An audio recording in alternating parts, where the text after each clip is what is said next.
उपस्थित अच्छा कार्यक्षेत्र माउसी मैंने भाई मैंने मौसा मैंने समस्त हरिबल हुड़हुड़ी दे आज स्वागत करवा समस्त हरिबल हुड़हुड़ी दे हरिबल माँ बुढ़ी जागर पीठरे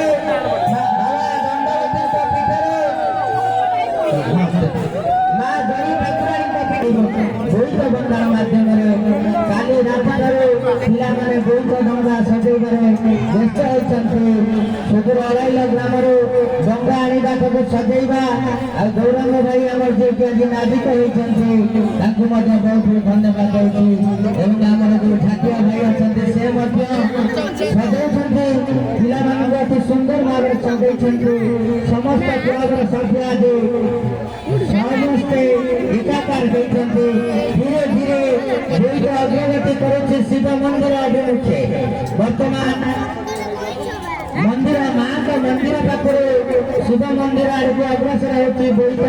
जिते बोईत जाऊे अपूर्व शोभा देखा जाऊे चतुर्दिन आज जनपूर्ण हो जाए समस्त टी हुड़हुड़ी स्वागत करते जो पार्श्व जाऊे बोईत से पार्श्व थी लोक मैंने स्वागत करते हरिबल हुड़हुड़ी दिखाँ सुखनाद दिखाँ घंटा घंटी अंचल आज राजगढ़ गाँव उछल पड़ू आज समस्ते आज एकाकार हो जाती